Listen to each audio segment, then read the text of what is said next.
All right, and welcome to Trading with Meatball, guys. And Mantha, we are looking at a chart on ON, and we got this from one of the nice guys. We got some onion going on, ON. And we got this from one of the nice guys on Twitter, and we're putting pictures of dogs up there. We are human. And so ON was brought to us by a nice guy, and we thanked him. But just because you got a tip from somebody, I told him you rock.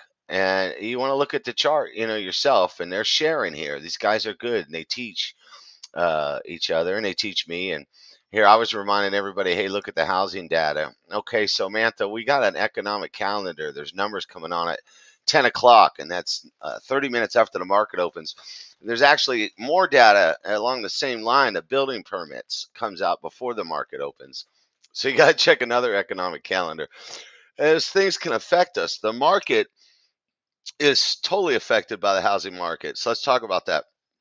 The housing market on the macro picture, the big picture, the housing market, in my opinion, can dominate or force the whole economy because you got the guy building the houses, the guy buying the houses, the realtor, the sheetrock. As the neighborhoods grow, they put up the car wash and the Starbucks. The housing numbers are everything. And so the home sales should be down. I already checked that. I check that stuff. And then the building permits is what comes out before the market opens, which should correlate with the home sales numbers. They should both be down, you would think. But I was telling everybody, hey, don't forget about the data. There's a good one from Simple Swings, AFRM. And so we're going to look at that. And then they gave us the onion. I was telling this nice lady, thank you. I got some sharp ladies. And we picked up a new guy the other day off one of the sharp ladies. I think today we picked up. Anyhow, let's look at the chart. So this is the one we got a little fib retracement is what they call it going on here, and we'll look at the big picture here. Let's look at a 1 hour. Okay, so we draw all these colors in here, Mantha. This is a Fibonacci retracement. And you got 0.38, 0.5, 0.618. I'm not going to give you a whole class on it, but that's what the fib retracement is. It gives us an idea of when it's going to bounce, okay? All right, so this is a 1 hour chart, and the guy gave me the name of it, and I said, "Ooh, it's 28 bucks. Let me look at the chart." So I drew the chart, and I like it. And so let's look at a 5 minute because we like to trade that. But on the big picture, you could see it was down, and now it's possibly coming back up off the bottom, and so we like that. But she's on an upward trend, and I drew these lines, and I went for the body of the movement, and we could probably move that up a little bit, but it's hard. It's violent, right? So down here, we try to catch the body of this. And you could probably move this down a little bit too.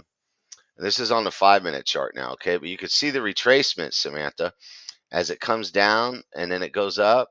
And so we don't want to chase them, but you can see how it bounces at these lines. And so it's trying to form a channel in here. And when I drew my lines, I went off of this right in here and I went down to the bottom right there. Okay. And then we started another channel. So I draw channels, not just one line. And it looks like it's at the top of the channel and it could break out, but I have this circled as a target entry for tomorrow. Okay. And we're going to look at the other one that we're going to do it together. The other one that somebody posted up there, which I liked, was the affirm. So let's always zoom out and let's look at the I don't know, we'll just do a 4 hour. So this is a big picture that goes back several months. Oh shit, she used to be 160 bucks, and that was December of 21. And then last November, about a year ago, it was 19, and now she's sitting at 27. Okay, so it doesn't have to come back up, but it's doing a curl. It sure is. And a fib looks like this, Mantha. We line it up with the bottom. I was lining it up right here, and I was dragging the right side over here a little bit. And it's not perfect, but that's how we do them. And so she sure looks like she's going to break out.